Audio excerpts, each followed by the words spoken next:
अस्सलाम वालेकुम नाज़रीन, आप देख रहे हैं नसीम ज़हरा पाकिस्तान। तीसरी ऑप्शन के लिए रास्ते ना निकालें, साजगार न करें माहौल, ये हालात हैं, इनको सुधारें। आप देखते हैं कि ये आवाज़ें आपको आ रही हैं सियासी हलकों से भी, लेकिन इस वक्त सूरत हाल क्या है वो ये कि एक तरफ बड़ी क्लियरली इलेक्शन कमीशन ने, और बहुत हैरान कुन बात थी कि इलेक्शन कमीशन की तरफ से ये बात आती, इलेक्शन कमीशन ने कहा कि जी इलेक्शंस को अब डिले करना है अक्टूबर की 8 तक। ये तवक्को जरूर थी कि जॉइंट सेशन में इस तरह की बात कोई पार्लियामान से आएगी, लेकिन ये कि इलेक्शन कमीशन, अभी पार्लियामान, जॉइंट पार्लियामान का सेशन शुरू ही हुआ मुश्किल से कि रात गए, ये इलेक्शन कमीशन ने फैसला सुना दिया। इलेक्शन कमीशन का कहना था कि फैसले की वजूहात है कि हमारे पास लॉजिस्टिक्स की सपोर्ट नहीं है इलेक्शंस करवाने के लिए टाइम पर। लेकिन साथ साथ हमने देखा कि पीपल्स पार्टी की लीडरशिप में से कुछ लोग बोल पड़े और उन्होंने कहा कि ये धज्जियां उड़ा दी हैं आइन की, इलेक्शन कमीशन ने ये फैसला सुना के। लेकिन साथ कुछ लोगों ने ये भी कहा कि सुन ले कि इलेक्शन कमीशन वजूहात क्या कह रहा है, क्या बता रहे वजूहात। और इसके साथ साथ नाजरीन, ये तो इलेक्शन कमीशन की बात है, सुप्रीम कोर्ट का एक ऑर्डर है कि जी आप करवाएं 90 दिनों में, जजमेंट है सुप्रीम कोर्ट की।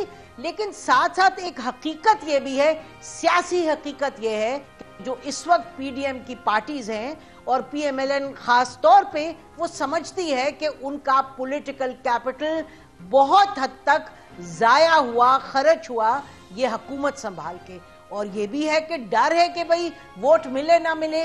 और साथ में अगर हम देखें तो इस्टेब्लिशमेंट में भी, वहां जो इमरान खान साहब की पार्टी की और इस्टेब्लिशमेंट की एक इस वक्त टक्कर है, वो टक्कर की जो अक्कासी है वो इससे होती है कि आप देखते हैं कि हर दिन आए दिन लोग उठाए जा रहे हैं। उठाएं, कानून के मुताबिक उठाएं, बताएं, केस करें, लेकिन दोपहर को उठा लिया आपने उनके डिजिटल मीडिया के हेड को, फिर आपने किसी को उठा लिया रात रात, फिर आपने उनके भांजे को उठाया, उसको आप उठा के क्वेटा ले गए। ये नया काला पानी है नाजरीन, इस दफा जो हम हुकूमत में देखें, उठाएं और क्वेटा ले जाएं। तो ये तमाम बातें हैं। इस तमाम सूरत हाल में एक आवाज और भी होंगी, लेकिन एक आवाज जो बार बार आती है सामने और एक कुछ सुझाई देता है कि कोई सोबर बात हो रही है, कोई समझबूझ के बात हो रही है। वो आवाज क्या कहती है कि इमरान खान साहब आप राजी तो बात करने की, आप ये बताएं हमें कि आप बात करने को तैयार हैं, मैं और पार्टीज को मनाता हूं। आप अपने लोग बताएं, दो चार लोग बताएं जो आके बैठेंगे बात करने, मैं बाकी पार्टीज को राजी करता हूं। फिर इसी शख्स ने ये भी कहा कि जी आप धज्जियां उड़ा रहे हैं जो इनकी, जो इस वक्त इलेक्शन कमीशन की जो जजमेंट आई, जो फैसला आया कि जी इलेक्शन अब देंगे।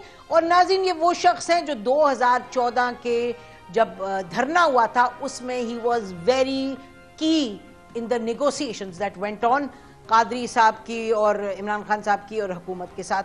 हम बात कर रहे हैं, आपने खुद जाहिर है जान लिया होगा, हम कमर जमान का की बात करें, पाकिस्तान पीपल्स पार्टी के लीडर हैं, इस वक्त एडवाइजर हैं to the PM on Kashmir और गिलगित बल्तिस्तान अफेयर्स पे। बहुत शुक्रिया कायरा साहब, आपने हमें ज्वाइन किया। बहुत शुक्रिया नसीम, आपने मेरे बारे में बहुत अच्छे अल्फाज कहे, मैं इस काबिल तो नहीं, बहरहाल आपका बहुत शुक्रिया। नहीं, बस अब तवक्कुआत हैं, जाहिर है एक हम लगता है बज़ाहिर बंद गली में आके खड़े हुए हैं। कायरा साहब, पहले जरा ये बता दीजिएगा कि आपकी पार्टी की तरफ से हम देख रहे कि मंदुखैल साहब कल ये कह रहे थे कि जी किसी सूरत जो इलेक्शन का डिले है वो पीपल्स पार्टी इसको एक्सेप्ट नहीं करती, तो पार्टी का मौक़िफ़ क्या है, आप इस पर क्या कहेंगे? देखिए नसीम ज़हरा साहबा, इसके ना 2-3 जिहतों से चीज को देखने की जरूरत है। खासा कॉम्प्लिकेटेड इशू है, मुल्क के अंदर इस वक्त एक फिदा है, इलेक्शन कमीशन ने एक डेट दी थी, सुप्रीम कोर्ट ने अपनी एक वर्डिक्ट दी थी, आइन का एक तकाजा है, उस डेट से आगे जाया गया है, तो इसके ऊपर एक मुबाहिसा है और वो कई रंग है उसके। लेकिन इसकी एक जहत यह है कि जिस तरह आपने अपने इंट्रो में भी कहा कि शायद पार्टियों को जो हुकूमत में बैठी है इन्हें खतरा है, वोट नहीं मिलेंगे। दूसरी के जो इस वक्त फिदा जो है वो चाहते हैं कि इलेक्शन डिले हो जाए, और गवर्नमेंट की ये ख्वाहिश थी और गवर्नमेंट इससे भाग रही है। दूसरी तरफ देखना यह है कि हकायक को जरा सामने रख के मेरी गुजारिश ये होगी कि एक हम माजी में खड़े होके फलां शख्स ने, कमर जमान ने ये कहा, मुस्लिम लीग को ये कहा, इमरान खान को ये कहा, इमरान खान ने फलां को ये कहा, पीपल्स पार्टी ने कहा, तो मैं उसको डिफेंड करूंगा या मैं उसके ऊपर अटैक करूंगा, एक मुबाहिसा होता रहेगा। बट एक है ठंडे दिमाग से हालात का तज्जिया। इलेक्शन कमीशन क्या कह रहा है उसकी बात को सुन के उसका तज्जिया कर लिया जाए, फिर देखा जाए कि वो अगर गलत कह रहा है तो फिर वो हुकूमत का साथी है। अब जरा थोड़ा सा मैं ब्रीफ तज्जिया देता हूं। इलेक्शन कमीशन ने इलेक्शन का इनेकाद कराना है। इलेक्शन कमीशन खुद इनेकाद नहीं करता, बल्कि वो वफाकी और सूबाई हुकूमतों के इदारों के तावन से इलेक्शन का इनेकाद कराता है और सारे इदारे पाबंद हैं उसको सपोर्ट फराहम करने में। अब आइए जरा, पाकिस्तान में लॉ एंड ऑर्डर की सूरत हाल के हवाले से अमन और अमान जब तक फौज न हो इलेक्शन पुरअमन नहीं होते, ये बात तय है। और ये भी आईनी तकाजा है कि पुरअमन और गैर जानिबदाराना इंतखाब होने चाहिए। उन्होंने अफवाज पाकिस्तान को बुलाया, वजारत दिफा को बुलाया और वजारत दिफा ने उन्हें लिख के दे दिया कि हमारे पास 30 अप्रैल के इलेक्शन के लिए हर पोलिंग स्टेशन पे फौज के अमला देने की पोजीशन नहीं है, क्योंकि हम बहुत बड़े लेवल पे लाखों की तादाद में इस वक्त टीमें पूरे मुल्क के अंदर काम कर रही हैं, जिसमें फौज के सिपाही और अफसर के साथ है, जो सेंसस के अमल में जो 30 अप्रैल को मुकम्मल होना है। और जितनी बड़ी डिप्लॉयमेंट आप कह रहे हैं कि हर पोलिंग स्टेशन पे हो, हमारे पास इस वक्त उतनी फोर्स नहीं है। हम रैपिड रिस्पांस के तौर पे फोर्स दे सकते हैं, नंबर 1, ये फौज ने कहा। अब हमें देखना चाहिए कि क्या सेंसस हो रहा है या झूठ बोला जा रहा है, क्या डिप्लॉयमेंट फौज की हर टीम के साथ है या झूठ बोला जा रहा है, क्या ये दुरुस्त है। उससे आगे बढ़िए। अदलिया से कहा गया कि आप इलेक्शन के इनेकाद के लिए हमें रिटर्निंग अफसर दीजिए। अदलिया ने रिटर्निंग अफसर देने से माजरत कर ली और एग्जीक्यूटिव से रिटर्निंग अफसर ले लिए। क्या ये दुरुस्त है या नहीं है। तीसरी तरफ आइए, फाइनेंस मिनिस्ट्री को कहा गया कि हमें 45-40 अरब, फिर 55-56 अरब, फिर कुछ 60-62 की बात हो रही है। उन्होंने कहा जी हमारे हालात इस वक्त ऐसे हैं, हमने कुछ पैसे दिए हैं, आप अपने अखराजात को नीचे लाइए। इलेक्शन कमीशन ने कहा हम हालात के तहत जो भी हो, अशिया महंगाई की वजह से और महंगी हो गई है, बजट बढ़ गया है, आप पैसे दीजिए। उन्होंने कहा कि भाई हम तो पहले ही IMF की शराइत पूरी कर रहे हैं और हम मजीद डेट खड़ा नहीं कर सकते। अब हम कोशिश करते हैं जितने पैसे आपको दे सकते हैं, लेकिन फौरी तौर पे ये सारा पैसा अरेंज करना मुमकिन नहीं है। क्या IMF से इस वक्त नेगोशिएशन हो रही है? क्या पाकिस्तान के अंदर हमने मुख्तलिफ साइडों से कटौतियां लगा के उनकी शराइत पूरी करने की कोशिश कर रहे हैं कि हम डिफॉल्ट से बच सके या नहीं? क्या यह दुरुस्त है? चौथा नुकता यह है कि जिस अमले ने पंजाब और खैबर पख्तूनख्वा में या मुल्क भर में जहां इलेक्शन कराना होता है, तो उसके लिए एजुकेशन के, पुलिस के, बाकी दीगर सरकारी महकमों के अफसर लिए जाते हैं, जो प्रिजाइडिंग अफसर, जो पोलिंग अफसर, जो मुख्तलिफ जो काम करते हैं। तो वो सूबों की हुकूमतों ने कहा कि हमारा अमला इस वक्त मर्दमशुमारी के अमल में सपोर्ट फराहम कर रहा है मर्दमशुमारी की, तो इतनी बड़ी तादाद में ये अमला इस वक्त अवेलेबल नहीं होगा।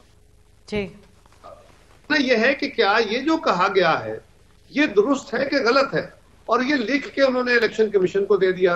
इलेक्शन कमीशन ने 30 की डेट दी हुई है, उसको बैक ट्रैक करके उसने अपने तौर पर वजीर आजम को कहा कि जी आपके महकमों ने लिख के दे दिया है, मुझे हुकूमत की पोजीशन वाजे करें और आज करें। आज मतलब डेट थी कि आज करें, इसलिए कि उससे आगे चल के इसको लंबा करके तो 30 की डेट तो तक तो नहीं पहुंचा जा सकता। लिहाजा वजीर आजम ने उनको जवाब दिया कि जी जो महकमे कह रहे हैं, और उन्होंने कैबिनेट को बुला के कि जो महकमाना तरफ से या वजारतों ने आपको इतलात दी है, बिल्कुल ये बात दुरुस्त है और ऐसी ही है, हम उनकी बात को एंडोर्स करते हैं।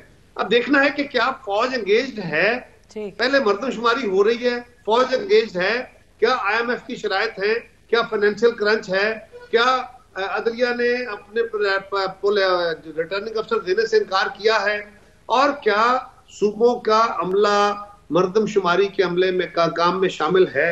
अगर ये दुरुस्त है तो फिर इलेक्शन कमीशन क्या करे? वो यही करेगा ना कि जब उस वक्त तक, देखिए एक पहलू मैंने आपके बयान किया, उस वक्त तक इलेक्शन जो है वो आगे ले जाए जाके, ताकि ये अमल जो है वो मुकम्मल हो पाए।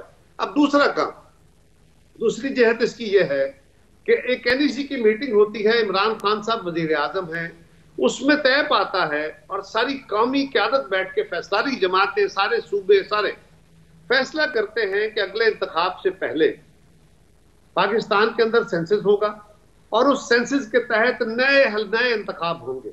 अब नए इंतखाब की तरफ अब जा रहे हैं, मर्दमशुमारी का अमल जारी है, क्यों ना ऐसा कर लिया जाए। और उस पर बाकायदा एहतजाज है, फाटा का जो पुराना फाटा है आज वो का एहतजाज है, वो बाकायदा वहां भी एहतजाज कर रहे हैं, यहां भी आके कर रहे हैं कि भाई हमारे साथ तो ज्यादती हुई, आपने पहले हमारी सीटें ज्यादा थी कौमी असम्बली की, अब मर्ज करके कम कर दी हैं, अब आपने हमारी सेनेट की सीटें भी काट दी हैं, अब हम आप हमारी आबादी यहाँ कैलकुलेट नहीं कर रहे हैं और आप हमें और सीटें कम कर देंगे। इसी तरह कराची वालों के अपने एतराजात हैं। मुल्क के अंदर आधे मुल्क से जायद में आप पुराने सेंसस के तहत इंतखाब कराएंगे और मरकजी इलेक्शन और 2 सूबों का इलेक्शन आप नए सेंसस और नई हल्का बंदियों के तहत कराएंगे। तो कायरा साहब जी आपने बड़ी तफसील में ठीक आपने बड़ी तफसील में बयान कर दिया। अच्छा कायरा साहब, ये जो आपने फरमाया ये तो फिर अब सुप्रीम कोर्ट में मामला लगता जाएंगे।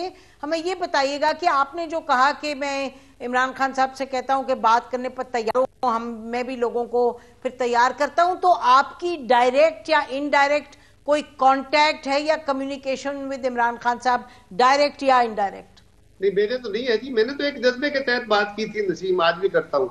मैं तो ये समझता हूं कि इस इलेक्शन से हमारा मकसद है स्टेबिलिटी आ जाए, पाकिस्तान में सियासी इस्तेहकाम हो। इलेक्शन अवाम की राय है, अवाम की राय अपने वक्त पे आनी है, इसमें कोई दूसरी राय नहीं है। अदालत का फैसला है, उसका भी एहतराम है, आईनी जरूरत भी है, लेकिन ये भी देखना है कि क्या ये 2 सूबों के अंदर होने वाला इंतखाब अगर अलग वक्त पे होगा तो इससे स्टेबिलिटी आएगी या तनाव और बढ़ेगा, क्योंकि मरकज में और 2 सूबों में हुकूमतें और होंगी, ये फिर वही हंगामे, फिर वही लॉकडाउन शुरू हो जाएंगे। तो क्या ऐसे ये बेहतरी होगी, या एक वक्त में इंतखाब हो जाए, उसमें थोड़ा सा वक्त ऊपर से नीचे आ जाए जो अक्टूबर या नवंबर का है, और हल्का बंदियां यानी मर्दमशुमारी का अमल 1 अप्रैल को खत्म हो जाएगा, इसके बाद नई हल्का बंदियां 2-3 महीने में वो मुकम्मल की जाए, और कहीं इस डेट के आगे पीछे इलेक्शन हो जाए पूरे मुल्क का, तो इससे पाकिस्तान में हकीकी मानों में किसी स्टेबिलिटी का इम्कान हो सकता है। वरना तसादुम है, एक दूसरे की नकलें उतारना, एक दूसरे को ठीक जी। तो मकसद ये देखिए ना, जो भी आपने बात की चाहे इलेक्शन के हवाले से या टाइमिंग के हवाले से, जी मेरा मतलब कि जाहिर है कि जो अहम बात है वो ये है कि हुकूमत और ऑपोजिशन का साथ मिलकर बैठना।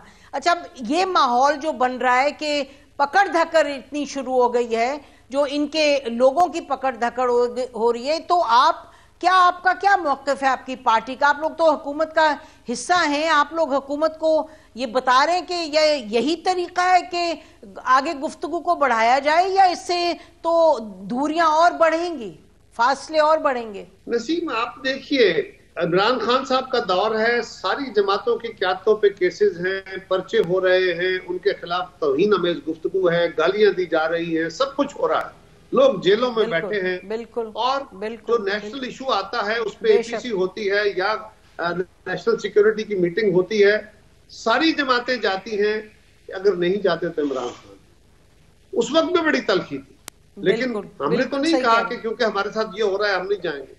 तो आज भी ये ठीक है कि अगर कहीं नजायज हो रहा है बिल्कुल नहीं होना चाहिए, और उसमें सीबीएम्स बनने चाहिए, लेकिन खान साहब की तरफ से भी कोई अभी तक आपको इल्म है ना, सिवाय एक ट्वीट के, और वो भी कि मैं सबसे बात करने को तैयार हूं, और खान साहब का बड़ा वाज़ेह है कि वो फौज के साथ बात करने को तो बहुत तैयार है, सबसे तो एक वेग सी बात है, जो सारे लोग, और अब एक सिविल सोसाइटी इकट्ठी हुई है, उन्होंने कुछ शुरू किया है डायलॉग, अल्लाह करे वो कंक्लूड हो जाए। तो मैं तो इस जज्बे के तहत बातें कर रहा हूं या कर रहा था कि पाकिस्तान में इंतखाब हो, मुश्तरका हो, एक वक्त पे हो जाए ताकि किसी बेहतरी का अमल निकल सके।